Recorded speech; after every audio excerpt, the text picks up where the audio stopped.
Hey, mamas, welcome back to another episode. I'm excited today. We have a guest who I just recently got connected with, and she has an amazing podcast, and I know you're going to love it. You're going to really enjoy this conversation. We already have a topic I want to talk about, which comes up a lot for us as mom entrepreneurs. But before we even dive in, let me introduce you to Emily and get to know her a little bit. So, Emily, why don't you introduce yourself? Tell us where you're from, what you do, how many kids you got, all the things. Yes. Thank you so much for having me on. I know you had mentioned it briefly. We just got connected with one another, and I love having more and more of these conversations because it gets to introduce me to so many amazing women like yourself. So, thank you first for having me here. But yes, my name is Emily Gorrie. I am a mom to a 2.5-year-old daughter.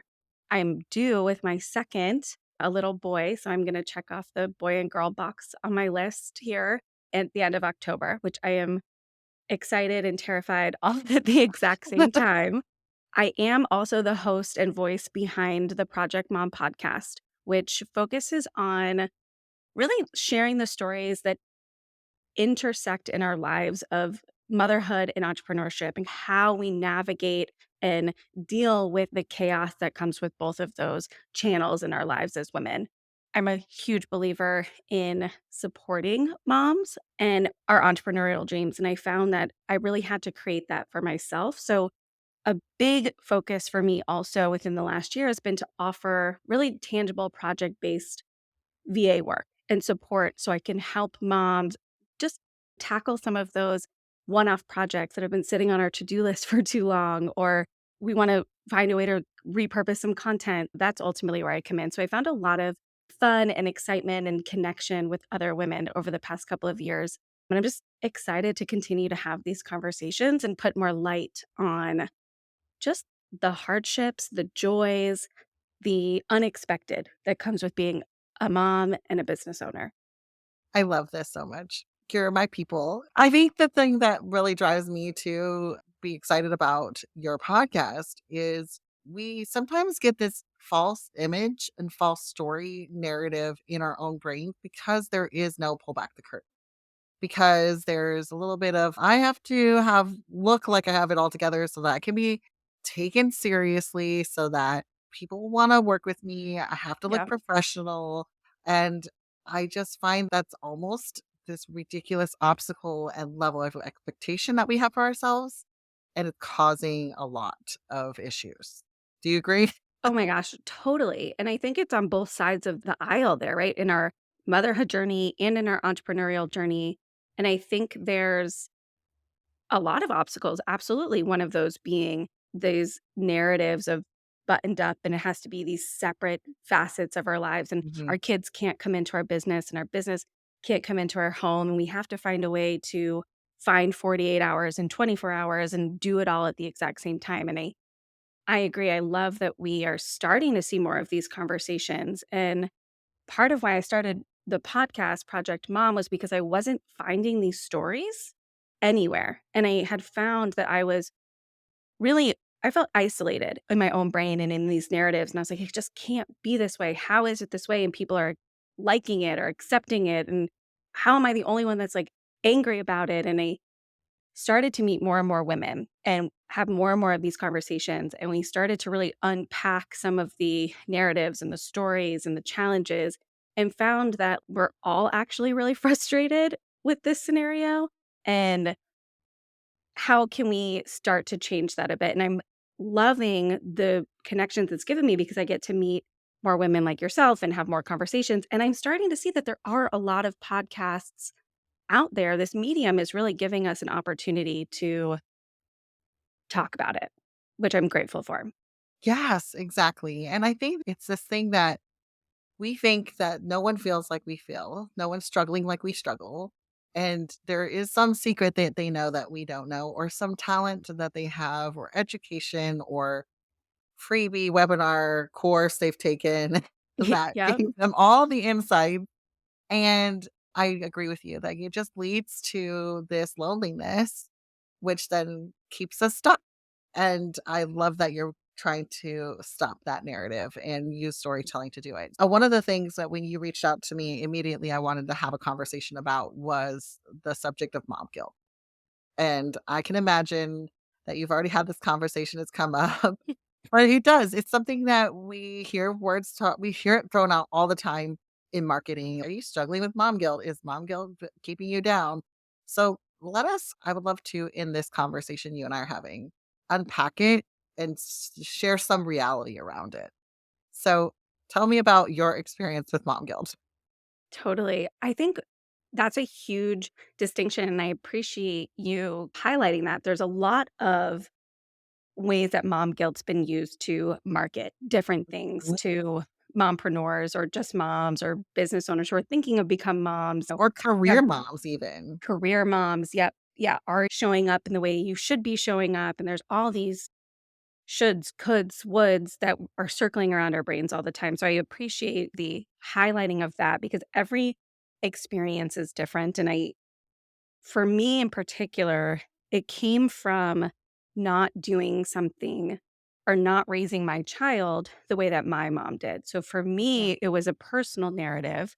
I've always been career driven. It was a goal of mine to I worked in corporate tech sales for a while, successful at that. Really had a goal to be powerful and climb a career corporate ladder. And 2018 rolls around and I'm like, this is just not it. Like I just cannot do this. And my daughter was not in the picture yet. She was born in 2020. So to be honest, she was not even on my radar, but I was like, something feels off here. This isn't really it for me. My mom was a stay-at-home mom, so when I started to explore having a family and, having kids, that was a huge narrative for me. Mm. Everything that I had worked for in this career, even if it wasn't exactly the fulfilling picture I had in mind, felt like it needed to be paused. It needed to stop or it needed to be put on hold for the sake of this family, and my dreams felt like they were getting put on the chopping block, so to speak, first and foremost in order to raise these kids. And that for me is how it manifested. It was this personal narrative. That was how it was done. My mom did it. I am so grateful that my mom was able to be the present mom that she was, but it felt really suffocating for me to want to do that. I didn't have the desire to, like, just be a mom at home, and I know some people do, and that is fulfilling for them, and I felt like there was something wrong with me because I didn't have that drive or desire to do that, and I was like, "Oh my gosh," like, I was in therapy for it, I was working through these I clear as day was able to see the fears that I had going into motherhood, and it wasn't enough for me. I had a really tough first year with my daughter. I had a tough recovery from birth. I had, I'm sure, some level of undiagnosed postpartum depression that showed up, and the continuing these narratives of this is what I've chosen. I have to accept, like, this is my narrative now. This is the path that I've chosen. So for me, it was a real personal struggle. Didn't come outwardly. Everybody around me was like, Emily, if this isn't it for you, how can we what is it? What do you need? What do you want? And I put all the pressure on myself, essentially. So for me, the mom guilt showed up internally. It was a very personal decision that I just continued to put myself through a martyrdom almost. Like I felt like that's what I like needed to try. And then I hit a year and I was like, "This I can't do this anymore. I need something that gives me some sort of purpose or fulfillment." And ultimately, that's where the podcast came in and started having these conversations. And the darkness that was surrounding this quote unquote choice that I made for the growth of my family felt less heavy. I was able to see more of the light around some time that I was able to get back and have these conversations. And I started to allow the people around me to support me. There was a lot of personal weight that I kept on my shoulders of having to be the mom, so I had to be with my kid all the time. So for me, it was a very personal journey of acceptance of it's okay to let other people in to support you and that it's okay to have a desire or a dream or a hobby even outside of just being a mom. So for me, it was very personal and internal in terms of how the mom guilt showed up. That yes, that's a similar story that, I've heard a couple times, and it's amazing how so grateful. I can see you're so grateful for the way you were raised and how your mom showed up for you. And the thing that I think comes from that experience is that we're looking in, oh, this is how it has to be done now. There is Yes. no other option. And so we limit ourselves on this is the only way to be a good mom. Mm. That's where I feel like it comes in to start is like when we start to say this is the only way that it's allowed to be a good mom. And Yes. we're trained as girls and women from girlhood and childhood as girls and then into womanhood and changing into being our own person. We're trained that we have to be a certain way. Like we have a lot of these narratives already. So it's easy, I feel, to really slip into this is the way it has to be, especially when you've been raised a certain way and you've had a good experience too. Totally, totally. And I think it was hard for my mom too to watch because she was like, she wanted to be so supportive. And I would go to her and I'm like, how did you do this? I remember having a conversation with my mom and I was like, I'm so sad that I feel like my time is not prioritized anymore or worthy enough of having its time in the day, essentially. And she's like, the best thing you can do is just know that it will end, right? This isn't going to be forever. Once you put your kid in preschool, you'll have a little bit more time. You just have to wait 3 years. And I'm like, what? When?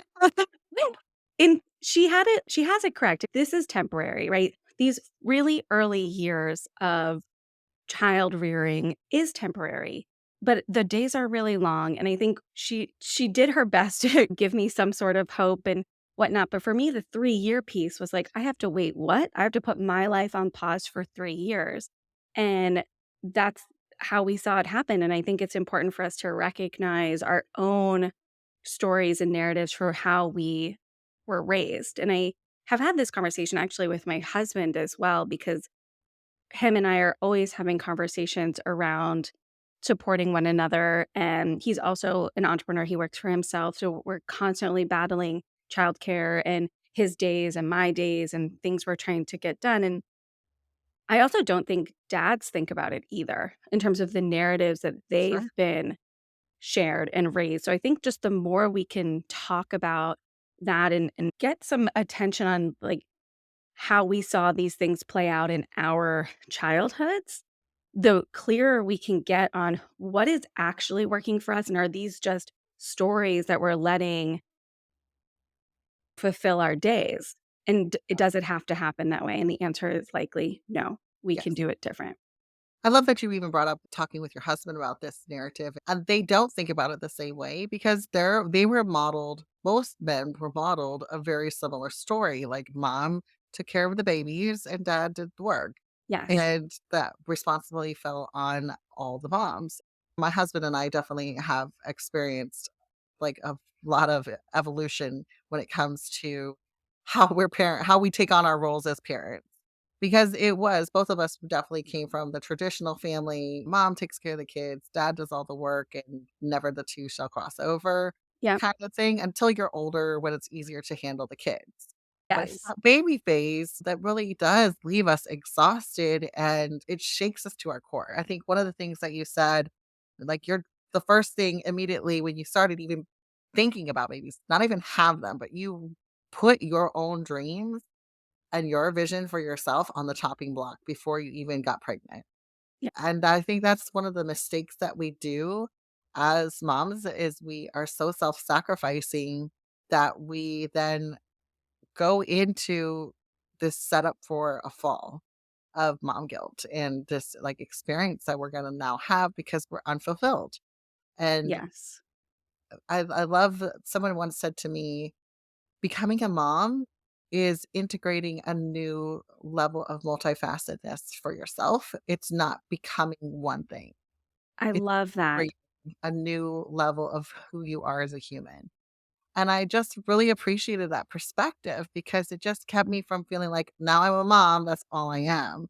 No, I was a mom, I was a wife. I was also a woman who is very passionate and enjoys different things and just it was a very beautiful picture that was painted for me, and it took me a long time to embrace it. Still sometimes struggles, just being honest, but, Yeah.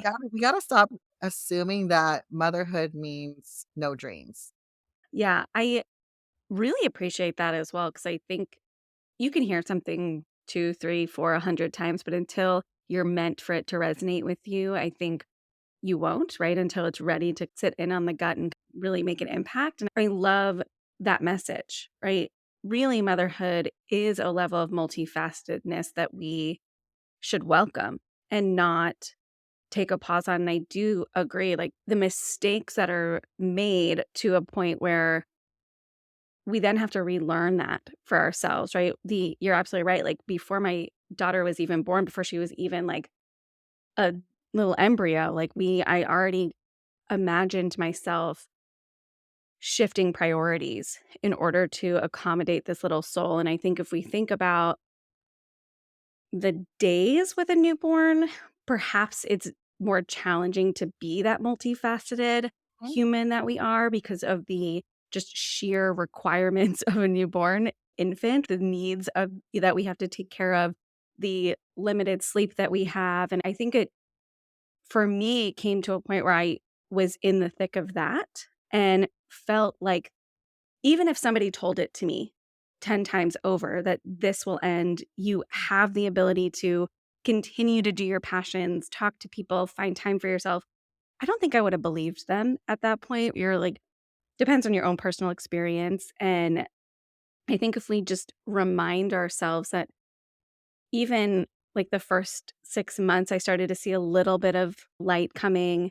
And then I think because I put a pause on everything before she was born, granted, it's also 2020, we're in a pandemic, things are shutting down. Something. At that point, I feel like at that point, I was doing sales consulting. So I was working with some small businesses, helping them set up some, sales funnels, things like that. And businesses were pivoting at that point. People were putting pauses for themselves. So for me, that piece of the puzzle was also coming to a halt. And for me, it was like, I don't know what this child's going to bring. I'm going to take a pause anyway. And then she was born in December of 2020, and I felt like I had nothing at that point. So it's a lot of just reframing the mind and just continuing to hear messages of you can be multifaceted, don't have to press pause and be a martyr and self-sacrifice yourself for the sake of this child for 18 years, right until they're out of your house again. Those stories are outdated.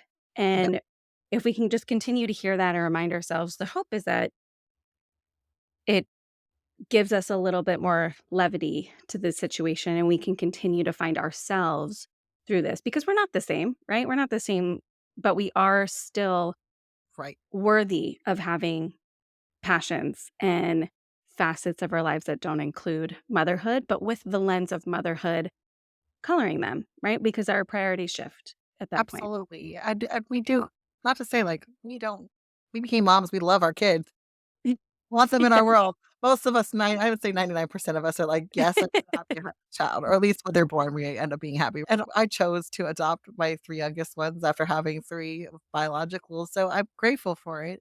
I would love to spend the next couple minutes of this podcast. So we kind of address like everybody's feeling this, where we put ourselves on the chopping block. We don't need to do that. There's more than one way to do motherhood.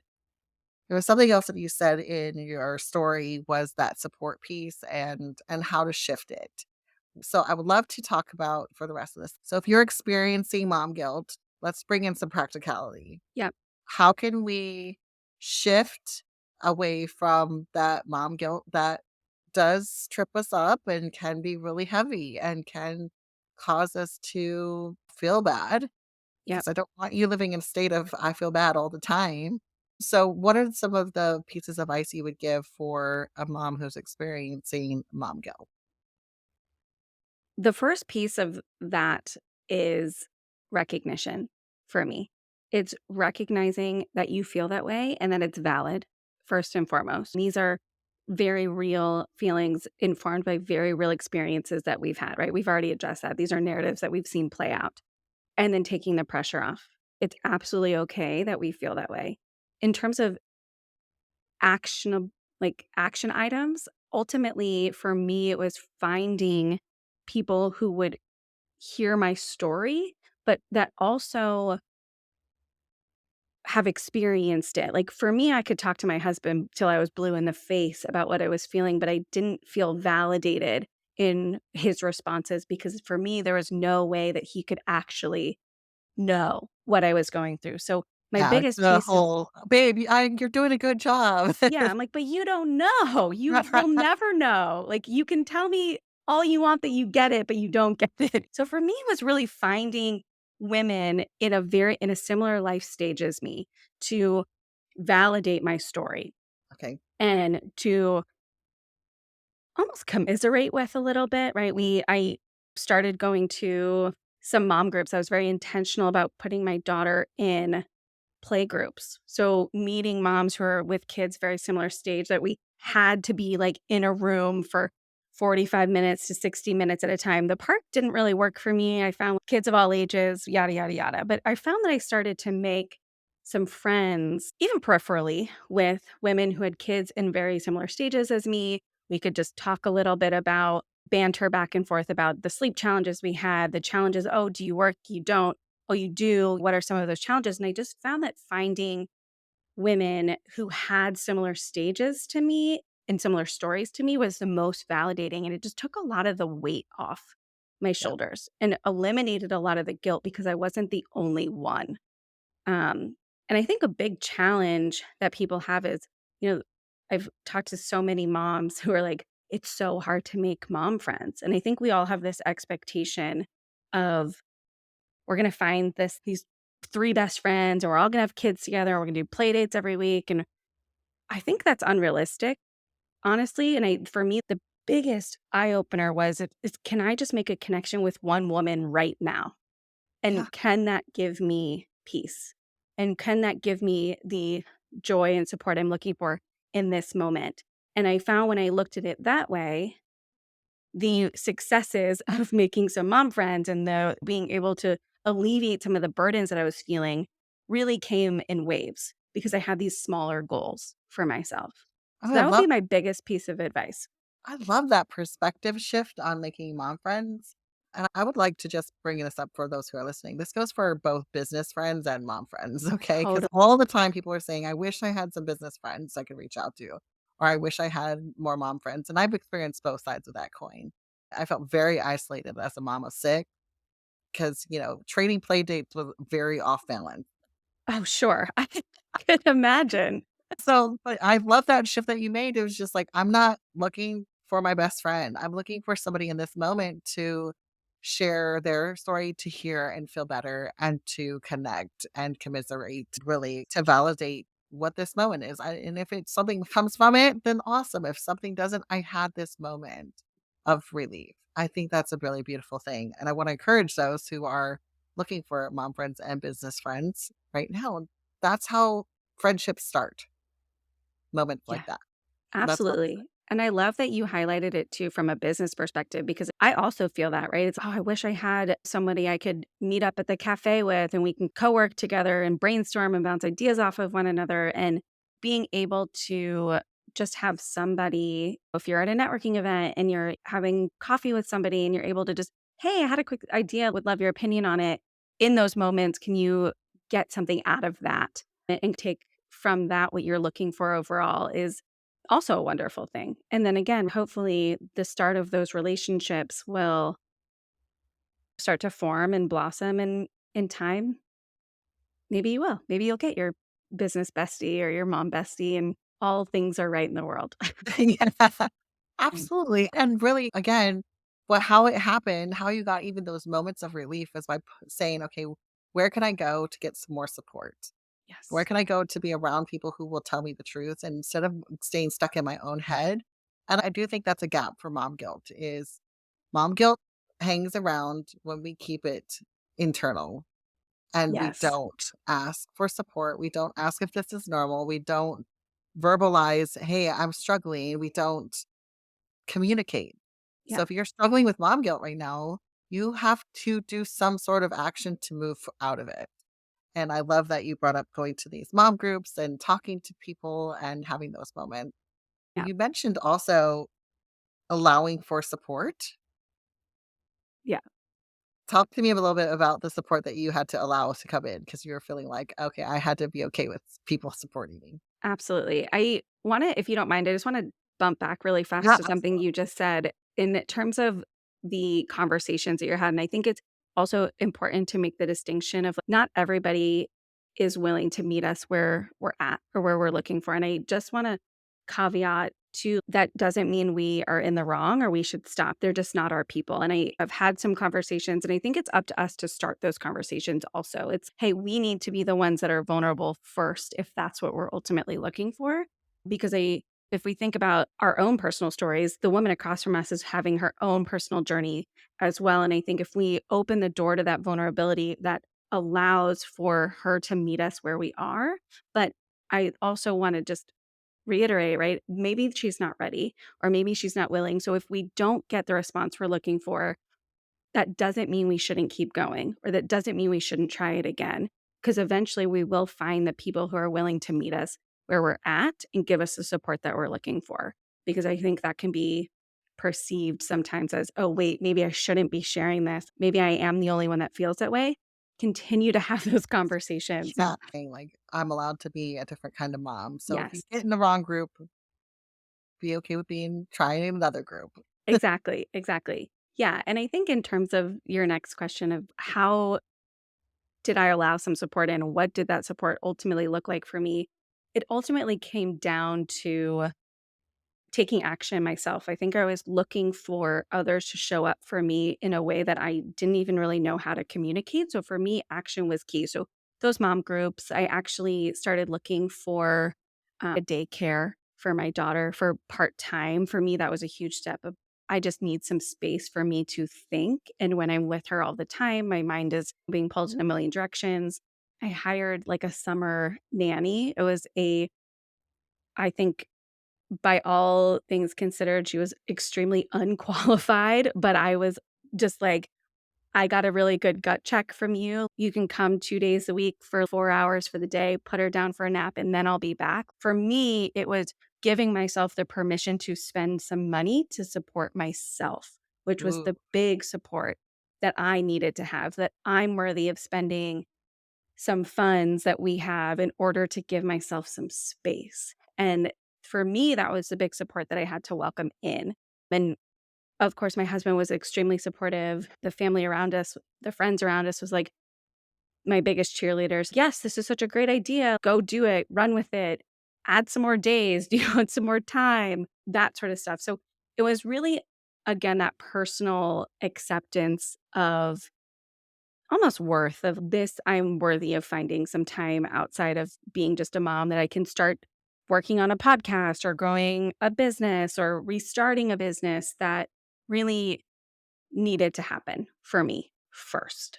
yeah, I love that you're valuing yourself and saying, I'm worthy of an investment of this time and this money, and really saying that's okay and embracing it. That's Yeah. really powerful. And I think there's two versions of mom guilt that can come from us. One, we're spending so much time with our kids, but we really don't want to be there. That can cause mom guilt.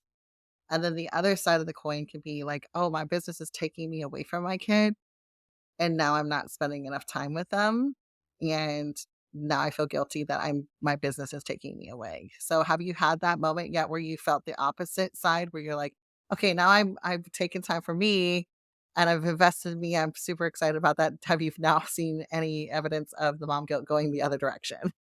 Yes.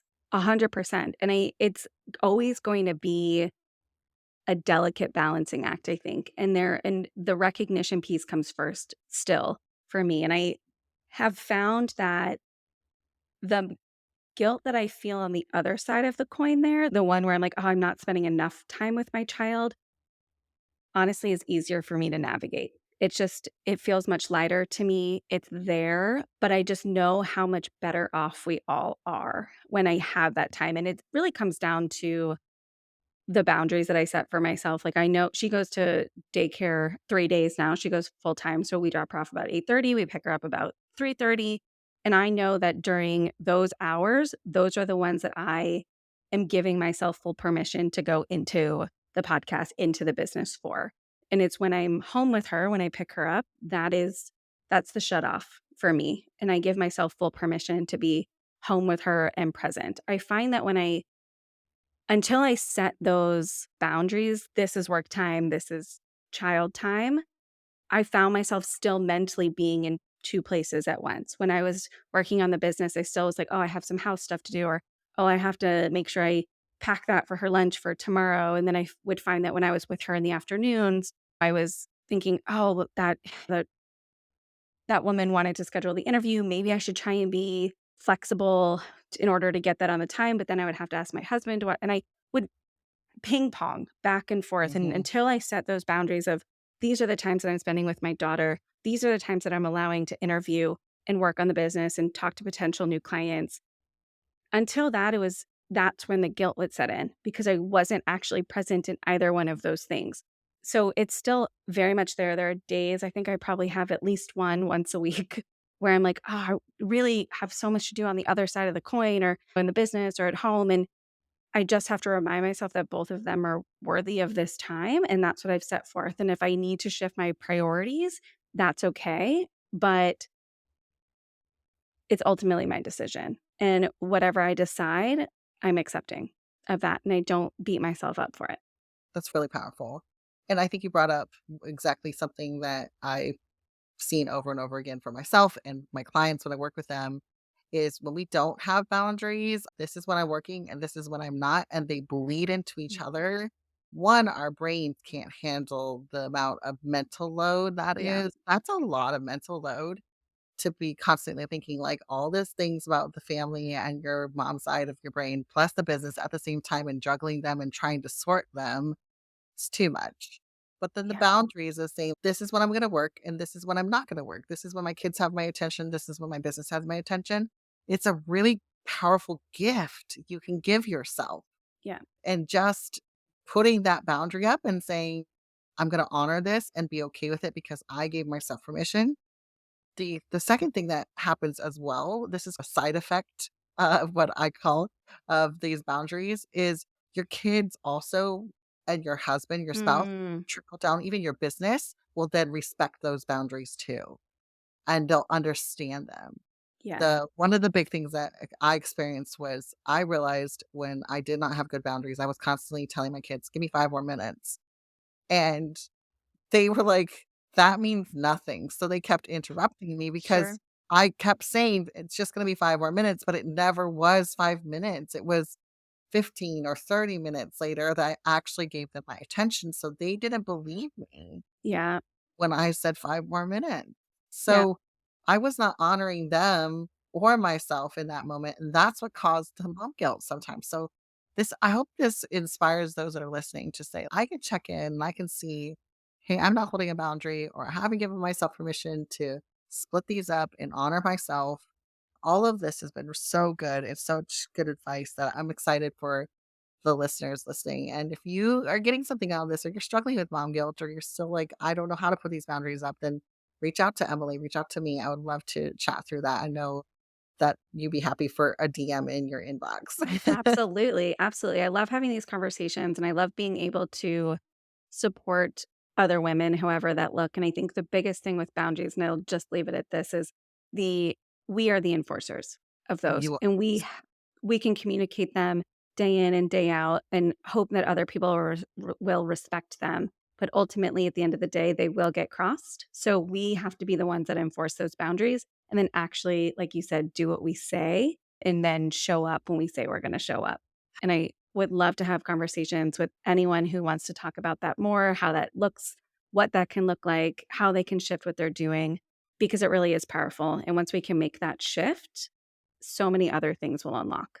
absolutely. It's why in my program, my group program, Empowered to Profit More, we start with time and the Amazing. boundaries around it. Because if you don't have that, it doesn't matter what strategy you want to implement or what you growth you want to see in your business.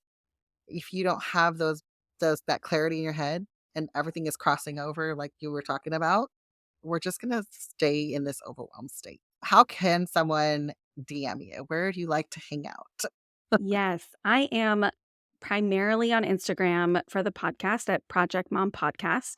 I do also have a website, projectmompodcast.com. You can send me an email on there if that's a little bit more your speed. And I'm always have some time on my calendar for some discovery calls or just a quick get to know each other call. So if somebody's looking for just a little bit more support, I'm also happy to do that. The link is on the website at projectmompodcast.com. Awesome. And we'll put the links to your social media and your website in the show notes as well. And definitely go follow her on Instagram and go subscribe to her podcast and check out all the episodes there. And thank you so much for sharing and being vulnerable and open about your experience with mom guilt because I think I know someone needed to hear this story. I know that it's an impact. And so I appreciate you being open and willing to share. Oh, of course. And thank you so much for having me. It's been always a good time and really fun. So I appreciate it. Awesome. Thank you, ladies, for listening. I hope you are challenged today to let go of that mom guilt, put up the boundaries you need to, accept that you can make that decision for yourself, and also put your dreams back on the burner. Don't put them on the chopping block, put them back on. So, have a great week, and we'll see you next week on another episode.